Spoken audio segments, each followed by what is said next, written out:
difference. Right. Okay. I'm going to read something, and forgive me, but No. I want to go here. You're face to face with God. Bone cancer in children. What's that about? How dare you? How dare you create a world where there is such misery? That's not our fault. It's utterly, utterly evil. Why should I respect a capricious, mean-minded, stupid God who creates a world so full of injustice and pain? And then one more, because the God who created this universe, if it was created by God, is quite clearly a maniac, utter maniac. Ivan in The Brothers Karamazov. Yeah. Right? Absolutely. Right. Now it's in, okay. So Yes, what it's known happens as- in The Brothers Karamazov is that Ivan wins the argument. Yeah. But Elosia is the better person. Completely so. And we love him. So it's, yeah. It's a right, book so it's everyone very should interesting. read. I would urge everyone to read The Brothers Karamazov, because I do think it's a work of genius. There's a lot about Dostoevsky I really dislike because of his influences. Again, people who don't understand Dostoevsky think he's a champion of right-wing religiosity, without understanding that he went through an extraordinary life experience to come to where he did come, and that his novels show his full understanding of all kinds of different points of view. But in terms of the dialectic of that issue about how there can be a God, I mean, I was answering a question that I was asked. I know, and I'm not trying. I'm not really not trying to put you on the spot. My point is, I don't believe there is such a being. But if there were, and he were the kind of being that has been worshipped and described by various religions around the world, monotheistic religions, then I would have many bones to pick with him. But of course, I don't believe there is such a thing. But the argument from evil, as it's known, is a very old one, and it goes back through medieval religious figures as well as later humanists. That this idea that it is very hard to square this loving God who has knowledge of every hair on our head and adores us and adores little kittens, but he also, as I say, bone cancer in children, but also life cycles of insects whose whole aim is to burrow into the eyes of children in Africa and lay their eggs there and cause blindness for those children. I mean, you could quite easily picture a universe in which there weren't such an animal, and in which children were not sent blind with pain and horror by the various bugs and fungi and insects and viruses in the world. It isn't necessary. There's a worm in Africa that burrows under the skin, and it's a long worm. And if you can pull it out with a pencil and wrap it, but it breaks, it's fragile, and then it gets infected. It's a terrible thing. And a doctor recently made it his life's work to eradicate that, and did it successfully. Yeah. And so then I read what you wrote, and I take it very seriously, and I wasn't throwing it in your face. No. I brought it up actually because of what you said about Flaubert's attitude. Because what your statement lacks is exactly what Flaubert highlighted in that woman on her knees. And I'm not saying this is a simple solution, right? And I would say, so let's take the argument you made there. And there's a direction that goes in that's nihilistic and resentful and vengeful and angry and all understandable. Yes. But to me, it doesn't look to me like there's anything good in it. It looks like it's entirely counterproductive. It makes the problem it purports to have been generated by worse.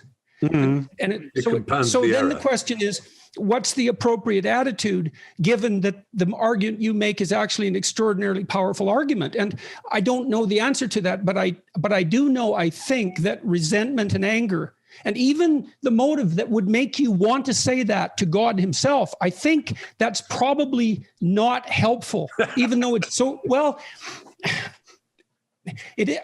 I came to that with great difficulty. I mean, I've had my reasons to be resentful and angry, especially recently, and because I'm suffering a lot of pain. Yeah. And it makes me resentful and angry and wanting to shake my fist. Yeah. But I found upon intense consideration that there was nothing in that didn't make it worse, and that therefore that must be wrong. even though it's justifiable, right? Jordan, I completely understand. And you must remember that my response was to a question I didn't see coming, and it was amused. It was because I don't believe in this God, it's not an issue. I'm not really resentful and angry about the fact that there's evil in the world.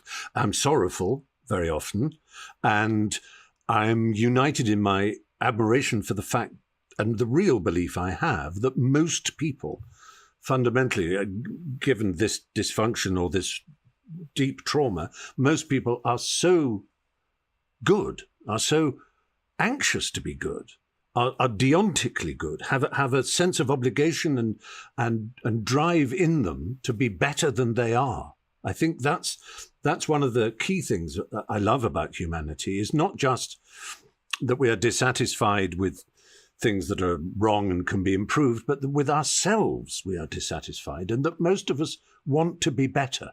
I know that's true of me all the time. Every time I go off to sleep, I think, how did I screw up today? How can I be better tomorrow? Why am I so bad at this? If only I could manage that.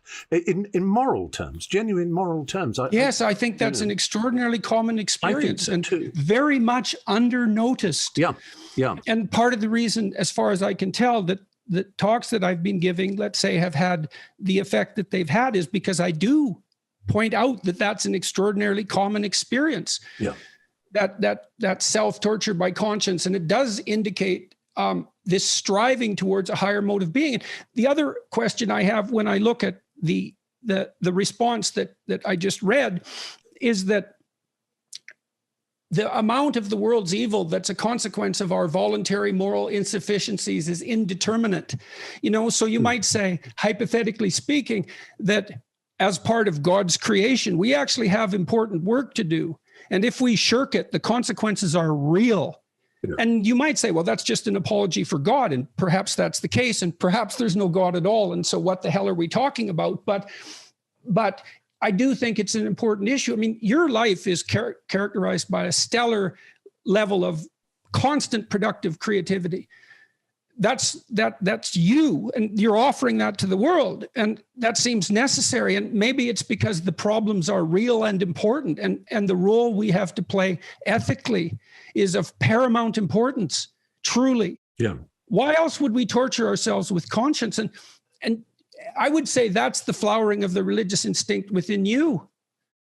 Well, you could describe it as that, but then, there are phrases. I mean, you used a phrase earlier that I wanted to say, whoa, hang on, I'm not sure I know what that means, a higher mode of existence. I don't see... I remember having this argument with John Cleese, of all people, some years ago. He was a great lover of the Tibetan Book of the Dead and Gilbran and people like that. And I've always found them slightly hard to take. And he talked about I think the phrase he used was a higher level of consciousness. And I said, I don't, and again, this is my empiricist thing. It sounds cynical and skeptical. It's not meant to be, but what level? Describe a level. What is a higher mode? Why higher? What's higher than another? Are you saying it in terms of animals?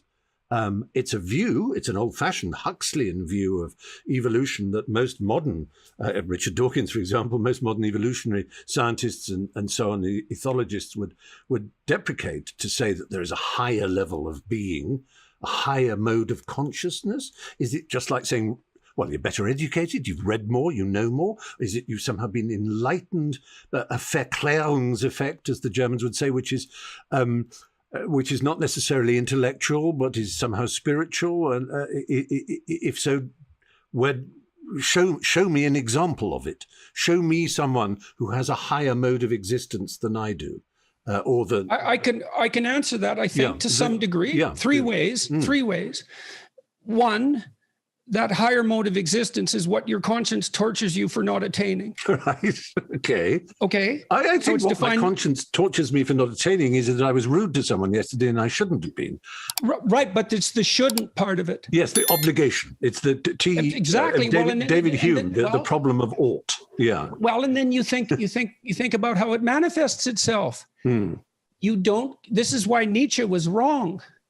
You cannot create your own values. Right. The values impose themselves on you independent of your will. Now, maybe that's what your conscience does, and good luck trying to control it. This is very anti-Nietzsche, isn't it? Well, I'm a great admirer. I know you are. That's why I made the point. It's very opposite to his philosophy. But so Jung embarked on a lengthy critique of Nietzsche, and it's part of his work that isn't well known, I would say. We'll leave that be, except to say that the psychoanalysts, starting with Freud, well, not really, but popularized by Freud and systematized, showed that we weren't masters in our own psychological house. Right. There were autonomous entities, and those would be the Greek gods to some degree that operated within us, and we were. Which is Julian Jaynes's point, exactly. Yes. Yeah. We're in. Yes. I have my problems with Jaynes, but as a overarching idea, there's interest in it. Okay, so there are things happening with us and to us in the moral domain that we cannot control. Yeah. And that stunned me when I first learned it as a proposition. It's, oh yes, look at that. Here's one. What are you interested in? Yeah. Well, that grips you. Okay. Number two, what does your conscience bother you about? Okay. You're inadequate by your own standards. Mm-hmm. Now, what adequate would mean, that's a different question, but it's defined negatively by conscience. Yes. And then better, there's one that I said I would lay out three. You can look at Jean Piaget's work on developmental psychology. On the development of the subject, yes. He was a genetic epistemologist. What he wanted to do was, this is what he wanted to do. He wanted to unite science and religion. That was his goal.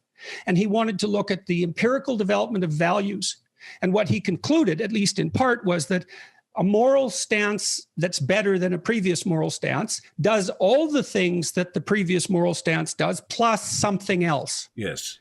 Yes. And you can say the same thing as a scientific theory. I remember I had a great, I loved Piaget, and his observation was so empirical, of course. Yes, absolutely. Of the development of the child and not quite the theory of mind, that wasn't his thing, but similar developments and signposts where people become aware of self. Okay, so now Piaget looked specifically at the development of morality, and he was one of the first people to emphasize the importance of games.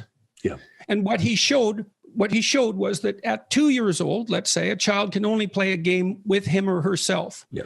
But at 3, both children can identify an aim and then share it in a fictional world. And so that's partly pretend play and the beginnings of drama, and then cooperate and compete within that domain. Yeah. And then what happens, and the game theorists have shown this, is that out of games, morality emerges. Yeah. So I'll give you an example, and this is a crucial example. So if you pair juvenile rats together, the males, they have to play. They have to rough and tumble play because their prefrontal cortexes don't develop properly if they don't. Anyways, they have to play. You pair a big rat and a little rat, teenage rats together, and the big rat will stomp the little rat. Yeah. First encounter. So then you say power determines hierarchy. Yeah. Okay, but then you pair the rats multiple times. Like 50. Yeah. Then if the big rat doesn't let the little rat win 30% of the time, the little rat will stop inviting him to play. And so you get an emergent reciprocity, even at the level of the rat. Yeah. That is, and it's fascinating, isn't it?